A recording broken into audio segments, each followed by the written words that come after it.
Radio Publique Africaine.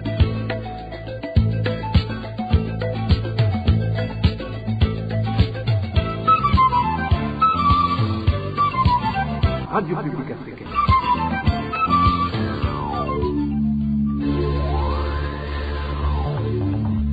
Ni umwanya w'amakuru mu Kirundi.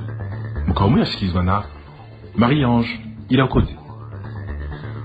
Mwakoze guhitamwo gukurikira radio ijwi ry'abanyagihugu FPA turi ku munsi ugira 11 w'ukwezi kwa Munyonyo umwaka w'2021 amakuru mu Kirundi agizwe n'izi ngingo nkuru.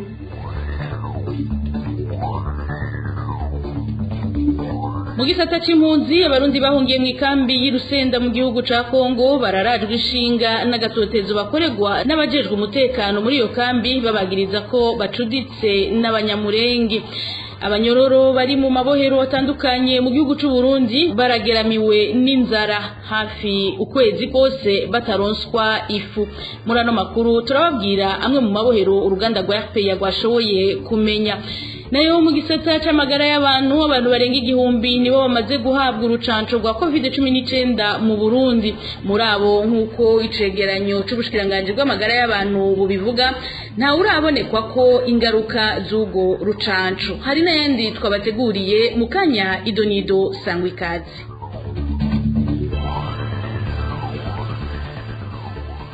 Nongere ndabaramutse ndabaye nikaze duhera aya makuru mu gisata c'umutekano. Impunzi z'abarundi bo mu ikambi ya Rusenda mu gihugu ca Kongo iharanira intwaro rusangi barahagaritswe umutima n'agatotezo bakorerwa n'abajejwe umutekano bafatanije nabo mu bwoko bw'ababembe baba muri ako karere.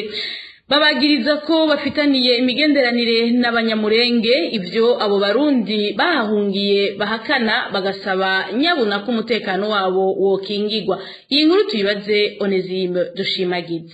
Umubano mubi hagati y'abakongomane bo mu bwoko bw'ababembe hamwe n'abanyamurenge ngo utuma umutekano w'impunzi z'abarundi bo mu ikambi ya Rusenda uhungabana. Izo mpunzi zivuga ko uko habaye intambara hagati y'ayo moko abiri arabana y'ingwe nabo bibagira ko ingaruka ngo uko bama bagirizwa ko bashigikiye abanyamurenge. Batanga akarorero ka vuba aho hari abarundi bunguza abantu ku mapikipiki bahagaritswe n'abasirikare ba Kongo barabasinzikariza ubuzima bashobora bafunga bahogwa ko bunguruje abanyamurenge. Umwe muri izo mpunzi z'abarundi b'Irusenda arabitwiganira. Batwaye abanyamurenge kuko ariko kazi basanzwe bakora babajanye Uvira, hanyuma bageze Uvira baca barafatwa bagatekera mu magunira barakubitwa barasubira barakubitwa baca baja gufungirwa muri birode kuvuga n'agasho gafunga abasirikare iyo bakoze amakosa. Ubu niyo bari ni biruruma kugira ngo byerekane yuko bakoze amakosa nyabona bace babagiriza ngo bari batwaye ngo abantu ngo bafise ngo ibigwanisho ngo inkoho, kandi by'ukuri abo banyamurenge baba bariko baragenda bahunga. Uretse ko bama bariko barafungwa abandi bagasinzikariza ubuzima ngo nivyo batunze bisahurwa n'ababembe izuba riva kandi abajeje umutekano babona ntihagire ico bakora. Inka ziribwa, impene ziribwa, bakavuga yuko tuzireke abanyamurenge kandi nkari z'abarundi biguriye zikagenda ikibonanya izuba riva ku murango byose bikaba barorera. Izo mpunzi z'abarundi zivuga ko zidatahura imvo zituma bazinjiza mu bijanye na politike ya Kongo ngo kandi vy'abakongomani bapfa atani inyungu n'imwe babifisemo. Bafise amakenga ko bashobora kwicwa bazira ubusa nkuko byashikiye bagenzi babo bari bahungiye ahitwa Kamanyora aho mu buseruko bwa Kongo iharanira intwaro rusangi. Turaze nko mu nyandiko bandika bama bashiramo abarundi bafasha abanyamurenge. Ivyo bintu rero twebwe bidutera impungenge cane, bikaboneka yuko ahubwo bariko barashaka kugira nk'ivyabaye Kamanyora aho bagiye kuvuga ngo impunzi zari zahungiye mu Kamanyora ngo zifite ibigwanisho ngo zarashe abasirikare, impunzi zikagandagurwa atacanira atanigitabara. Abo barundi bahungiye mu ikambi y'Irusenda basaba arongoye urwego rujeje umutekano w'impunzi CNL kuva mu gacerere barimwo barekuza abo barundi bafunze ku gahohotero. Basaba kandi iki kibazo c'umutekano w'impunzi zose ziri mu buseruko bwa Kongo ihana intwaro rusangi ko cokwigwa neza n'ishirahamwe HCR ngo kuko ata mutekano harangwa muri kino gihe. Mu ruganda rwa Europea twagerageje kumenya ico abaserukishije hamwe gita y'impunzi HCR muri ico gihugu babivuga ko ariko twashoboye kubaronka. Onesime Dushimagize tugukengurukire tubandanyiriza no makuru mu gisata c'agateka kazi na muntu. Inzara irageramiye abanyororo bafungiwe mu mabohero atandukanye iyo mu Burundi. Haraheze ikiringo c'ababa ukwezi abo banyororo batakironswa ifu. Basaba leta y'u Burundi gutorera umuti ico kibazo mu maguru masha. Elvis niyo mwungere. Amakuru dukura mu mabohero atandukanye amenyesha ko ifu y'imyumbati abanyororo bahora bafungura itakiboneka haraciye iminsi itari mike nko mw'iborero rikuru rya Bubanza. Abanyororo baremeza ko haheze iminsi irenga 20 batagira ifu y'imyumbati. Mw'iborero rikuru ry'Umuramvya naho haraheze iminsi 13 mu gihe mw'iborero rikuru ry'Ingozi bamaze iminsi 9 batayironka. Bimeze uko no mw'iborero rikuru rya Ruyigi aho bavuga ko bamaze iminsi 4 yaraheze. Mu gihe ifu y'imyumbati ariyo bacumbamwo ubugari bakoze ibiharage itakiboneka, abo banyororo bavuga ko bari mu kwicwa n'inzara kuko basigaye bafungura uduharage gusa, natwo tukaba ari ntica ntikize. Kubera inzara abanyororo basigaye birirwa bigonye. Iyo nzara ikaza yunyurwa nuko abanyororo batakiyemererwa no kugemurirwa n'imiryango yabo kubera ikiza ca COVID-19. Abanyororo bari muri ayo mabohero basaba leta gukora ibishoboka mu gutorera inyishu ico kibazo amazi atararenga inkombe, ngo kuko n'ubu igitigiri c'abafunzwe kikiri kinini cane. Bagasaba kandi ko mu gihe iyo fu itaraboneka boreka imiryango yabo ikazira bagemurira, ngo kuko batobaho badafungura. Abo banyororo bibutsa abategetsi b'u Burundi ko nabo bafunzwe bafise uburenganzira bwo kubaho no kuronswa imfungurwa zikwiye. Elvis niyo mwungere tugukengurukire. Bamwe mu baserukira abakozi mwishirahamwe rihingura impuzu Afritextile barahagaritswe mu kazi n'umukoresha wabo mu kiringo kitazwi. Bagirizwa kuba baragumuye abakozi baserukira mwihagarikwa ry'akazi ryabaye. Ibiriko birababaza abandi bakozi kuko bariko bahabwa abandi babaserukira batitoreye. Dani Claire iratwumva.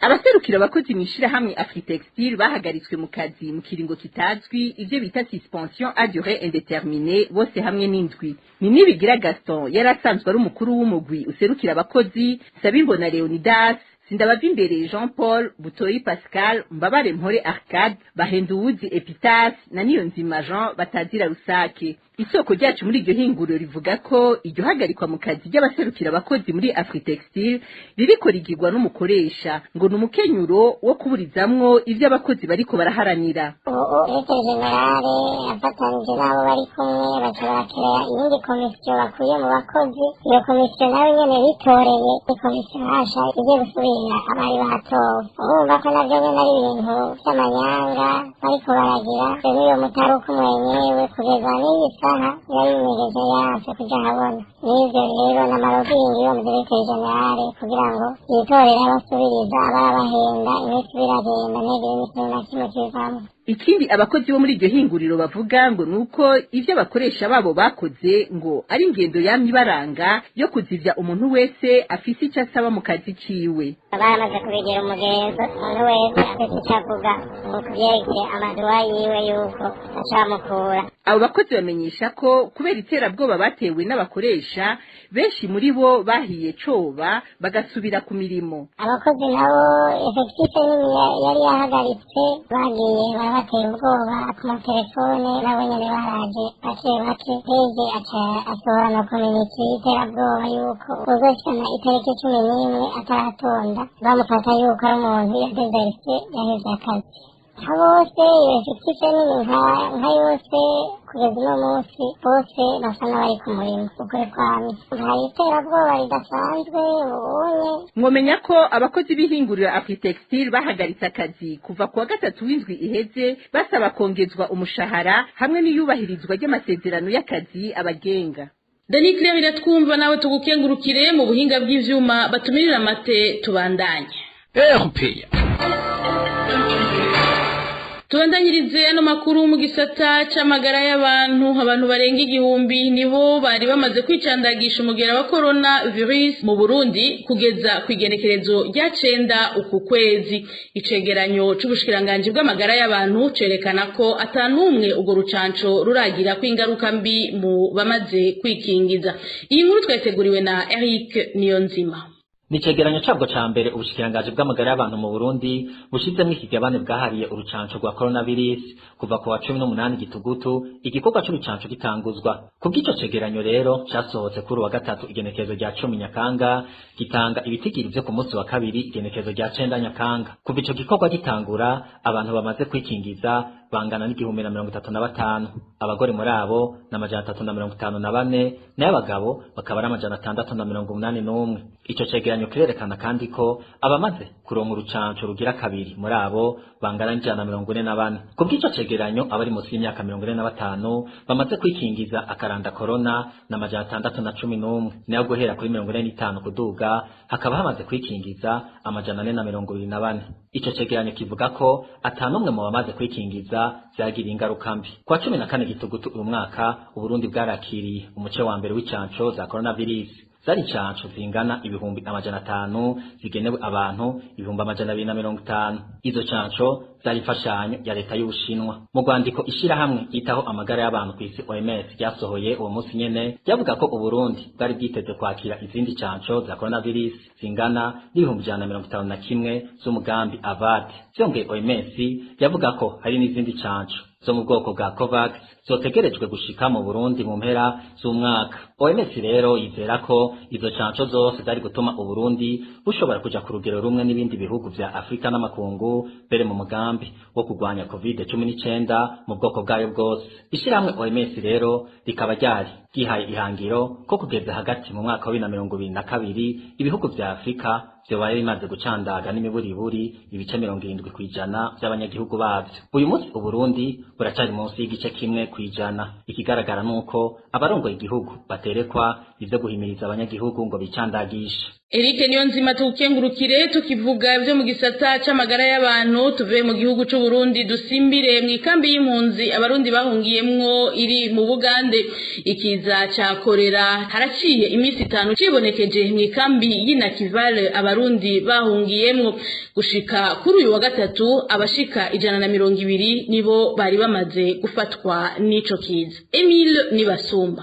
Ibigwati vya Nyarugugu A, B na C nivyo bimaze gufatwa n'ikiza ca korera mu ikambi y'impunzi ya Nakivale mu gihugu ca Uganda mu minsi 5. Gushika kuri uwa gatatu abantu bashika 120 nibo bari bamaze gufatwa n'ico kiza. Amakuru ava mu ikambi ya Nakivale avuga ko ico kiza ca korera coba caturutse ku bukene bw'amazi, isuku rike, utuzu twasugumwe rusangi twuzuye hamwe n'ubukene bw'amasabuni. Abaremesha kiyago hamwe n'abajejwe intwaro bategetse abanyagihugu kudasubira gukoresha amazi y'ikiyaga Nakivale. Kiraza hari inyanja duturiye hano Nakivale ngo amazi yaranduye bafashe n'ingamba z'uko nta muntu n'umwe kugeza ubu ngubu wongera kwegera muvome cyangwa se akarabisha. Ejo habaye kwarura abaturage bose hari ibikoresho bigiye gusohoka by'isuku guhera munsi arabitanga birimo amajerekani birimo amasabune n'ibindi bigiye.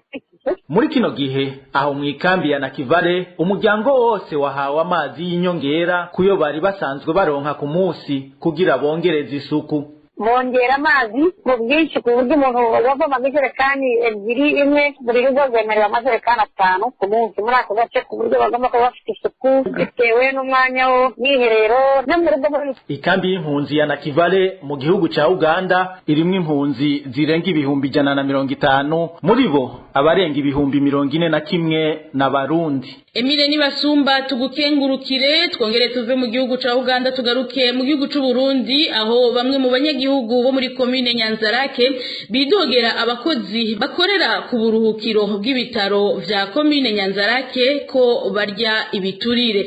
Abo banyagihugu bavuga ko uwanse gutanga igiturire aheza akabwirwa bukeye kuza gutora ikiziga c'uwiwe. Eloge Divin Remesha. Ikibazo c'ikena ry'umuyaga nkuba niyo nsiguro itangwa n'abakozi bakorera ku buruhukiro bw'abitavye Imana ku bitaro vy'Inyanzarake kugira ngo bategeke abanyagihugu kubaha ibiturire. Amasoko ya RPA asigura ko ivyo biturire vyakishwa inyuma y'umunsi umwe ikiziga gishizwe mu buruhukiro. Kubw'uyu munyagihugu ngo bababazwa n'ububeshi bagirwa ko hagamijwe kubaka ibiturire. Iyo umutwayeyo baramwakira mugabo wayo rimwe akaba gutelefona bitora umuntu wawe ngo amatara bagoma kiritagurika bitwaza ko atamatara ariho. Ikintu kitubabaza nuko iyo atamatara ariho baba bakubwira ko umuntu bashobora kwakira hanyuma umuntu akarorera hanze. Abo banyagihugu bakaba banegura iyo ngendo bafatiye ku kungena iryo kena ry'umuyaga nkuba barigwirwa mu gihe n'ibitaro vya Nyanzarake bikoresha imashini zifasha kuronka umuyaga nkuba groupe électrogène mu gifaransa iyo atawuhari. Amatara ariho arafise groupe baca bakoresha uyeri nyene groupe c'amafaranga kariya kintu nose igiturire.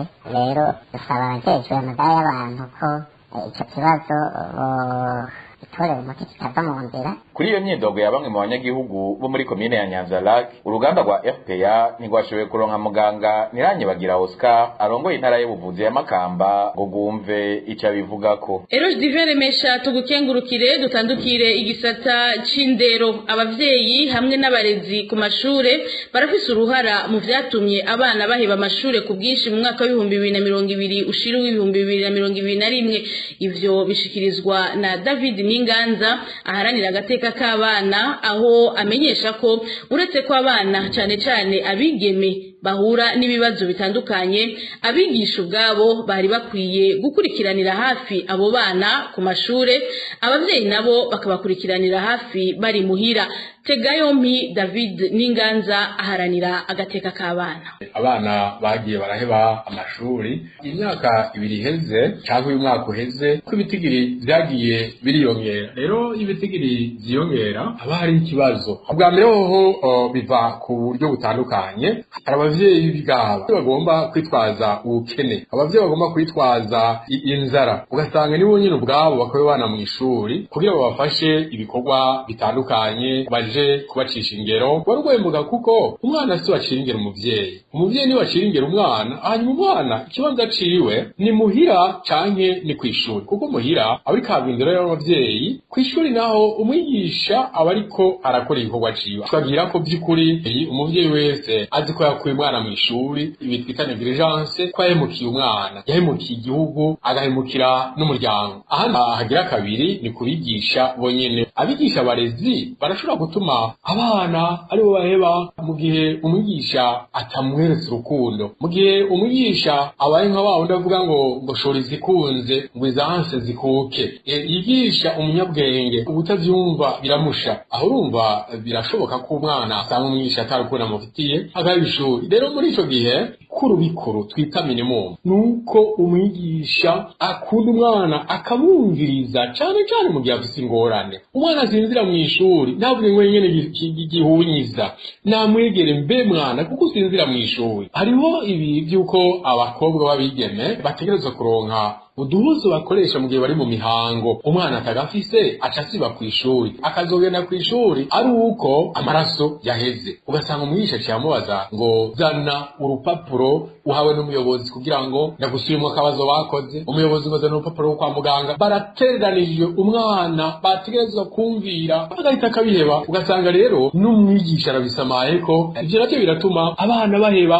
babigeme cane ku bwinshi. Iruhande y'ivyo David Ninganza aharanira agateka k'abana avuga ko indinganizo y'igisata c'indero ihari uyu munsi ituma abana baheba amashure ku bwinshi. Agahamagarira abajejwe intwaro kuva hasi nyabuna bagafasha gutorera inyishu ico kibazo, narijya hari n'abahebeshwa ishure bakaja gukoreshwa ibikorwa bitandukanye. N'ubu tumutege yombi. Tetodore isite by'ukuri siko rufatiro dukwiye guhereza abantu bafashanya mu kibazo c'indero. Ubwa mbere woho dukwiye kumenya mbega n'abana bahe batangura igice bakagiheza, tugaca tumenya mbega abanyeshuri bahevye ishuri ni bangahe, abanyeshuri bahitiye bangana iki. Aha rero nagomba tuhagabire, hari ico twita systeme educative, no kuvuga uko indero itunganijwe bituma iyo systeme yone ihebesha abana ishuri. Iyumvire umwana ashitse mu mwaka w'8 afite imyaka 11, bamubwiye ngo ntushobora guhitira gatatu mu mwaka w'indwi, mu mwaka w'8 taha muhira. Urumva rero ni systeme yonyene iza gutuma abana bataha. Tukavuga ngo ni abandon scolaire, kume umwana ntiyahevye, yarahebeshejwe. Umwana akoze amakosa naho ukintu cyake kimeze gute munsi y'imyaka 15 ntahanwa. Kubera iki? Baracabungabunga umwana azohinduka. None ubushikanganje bw'indero nibwo bwo hano umwana ngo tamuhira ngo wahitiye ugira gatatu ngo nushyira kwiga, kandi ari education pour tous. Niba ziyitiranye n'ivyaheze mu myaka yahera, n'ubu rero utarakora ku nkuru abari mu 8 niyo kwagirwa n'ico caha ca rutriplema. Cyane abanyakubahwa abashinzwe amateka bari muri komisiyo ya education ko boraba ingene bagira ico baterereye kuko n'abana hariho n'ikindi gituma abana bava mu ishuri no kuvuga mu kibano umuntu agomba gukoresha umwana wiwe bari ku ishuri mbega umunsi mukuru w'umutumba yovuga ati kabo kimukoresha umwana umunsi mukuru nyumba kumi yovuga ati abana biwe bari ku ishuri kabo gukoresha umwana wundi by'ukuri nta numwe azovyubahuka kuko turubaha inzego hamwe bajejwe intwaro rero bohaguruka vyogenda neza ivyo mvuga bifitiye ivyemezo reka ndabakarorero muri zone Rukaramu aya mezi abiri mu k'umunani no mu kw'icenda banyumba kumi n'abayobozi bagize sekeza hagaruka abana 200 bagarutse ku ishuri mu mezi abiri aho muri zone Rukaramu naravyiboneye n'amaso yanje camwiyumvira rero hamwe mu gihugu cose amazone agize igihugu ingene angana hamwe zone yose bagaruka abana 200 twosanga abana bose bagarutse ku ishuri. Ivyo David Ninganza abimenyesheje inyuma yaho ubushikiranganje bw'indero bumenyesheje ko mwaka w'ishure w'ibihumbi 2020 ushiri 2021 abana barenga ibihumbi 216 aribo bahevye ishure.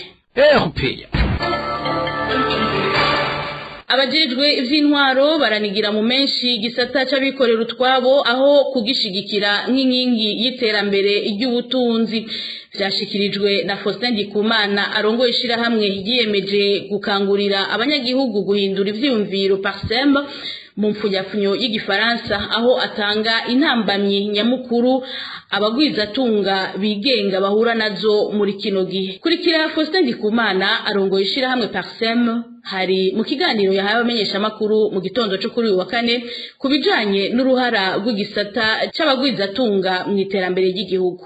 Uburundi mwamwe ari igihugu gikenye mugabo uravye ivyeganyo bisohoka kuno munsi usanga mu vyerekeye korohereza abagwizatunga kiguma kiri inyuma atari canyuma usanga kiri muri bitatu vya nyuma. Uravye imitahe yinjira mu bihugu Uburundi bwa nyuma no muri aka karere yinjira imitahe mike n'imitahe mu gihugu zikwiye n'ikimenyamya yaramye ushaka kumara imyaka irenga indwi n'ijya soko ya Bujumbura itarashobora gusubirwamo. Hanyuma uravye ibyo bya doing business yarahagaze ntibigikora kandi ari byo bazaranira yuko turiko turatera imbere muri ico gisata. Uravye na mentality nyene n'abategetsi babibona barashobora guhimiriza ugwaruka uruje kugira imigambi mugabo nabo nyene barakora abantu bashaka kuguma mu buzi bwa leta bagashaka kubaho izo kwivana n'iyindi nabo ntibatakarongo baje gukora ivyabo bavye muri ayo madoke hanyuma usanga bashaka mu madoke bace bigira abagwizatunga hama usanga bariko barihereza n'avantage gusumba abantu ikindi ni cyo usanga abagwizatunga atari barafatwa cyo kimwe ntago hayanwa ku buryo uwa mbere barahita gukora ko bari baje imbere mu kuzana ibintu kandi abizana ku giciro kiri hasi n'abanyagihugu bakahungukira. Ivyo rero ni ibintu navyo bisubiza inyuma igisata c'abikorera utwabo. Ugiye kuraba muri environnement des affaires nayo ijanye n'ibikorwa vya maison nka infrastructure umuyaga nkubaraba ingomero ziracari hasi n'iziriko zirubakwa zirateba cyangwa ugasanga zariwe n'ibiturire amabarabara yo guhanahana ibidandazwa ngaho urabona ko bitari kirenga ibijanye n'umuka mu by'ubutunzi environnement macroeconomique ibijanye n'amafaranga politique monétaire ingene y'amadovize n'abindi abanye amadovize ntibayaronka hanyuma bijanye n'ingene amakora tozwa n'ingene bamwe baronka uburusho exoneration urasanga hakiri inzitizi zitumije bitaza kitatera imbere twese turavuga rero ibijanye n'ubutungane ingene bukingira abagwiza tuje nka droit de propriété cyo gituma tera kama ni administration yose ari gipolisi ari ubutungane ari abajejwe intwaro badakoze kugira abagwiza tuga mu Burundi batera imbere ubukene ntabwo tuzovamo. Imbere yuko dusozera aya makuru tubabwire iyi nkuru ijanye n'igisata c'imibano ubukene bw'amazi meza burugarije umugwa mukuru wa komine Buganda iri mu ntara ya Cibitoke haraheze ikiringo c'indwi zibiri. Abanyagihugu bo kuri uwo mugwa basaba abajejwe intwaro kubafasha gutorera umuti iyo ngorane. Iyi nkuru twayiteguriwe na Eloge Kwizera. Abanyagihugu bo mu gisagara ca komine Buganda bamenyesha ko bamaze izo ndwi zibiri mu ngorane zidasanzwe kubera ubwo bukene bw'amazi meza. Isoko ryacu rimenyesha ko imiringoti yo ku isoko aho amazi asanzwe azanana yamenaguritse ubu bakaba banywa bakongera bagakoresha amazi yo mu binogo. Ikibazo cyabaye nacyo n'ikibazo cy'amazi ariko inkingi zibiri kabisa abandi mu kwenda mbere bakoresha amazi yitwa amajarigika amwe ava mu kuzimu muri uyu mwanya turiko turakoresha amazi meza kuna kweli nasi nenda kabisa ndio sanga biyishe bisoza nini amazi yo kogesha ibyombo gutyaye ko kabisa. Abo banyagihugu basaba abajejwe intwaro gufasha gutora umuti w'ubukene bw'amazi meza bakaja no mwishirahamwe Regideso aho i Buganda kubabariza icoba kiriko kirakogwa kugira iyo ngorane ihere. Ntiturashobora kuronka Hakizimana Pamphile musanteri wa komine Buganda kugira agire icashikirije. Eroje kwizera tugukengurukire nino kuri iyo nkuru tugarukirije ko amakuru mu Kirundi yo kuri uyu wa kane genekerezo rya 11 munyonyo mwaka 2021. Shimire mwebwe mwese mwadutije umwanya wanyu bagenzanje b'uruganda rwa RPA mwakenuye. Nkengurukire abamfashije mu buhinga bw'ivyuma. Marie Ange Irakoze twari kumwe kuri micro ndabikebanuye naho butaha.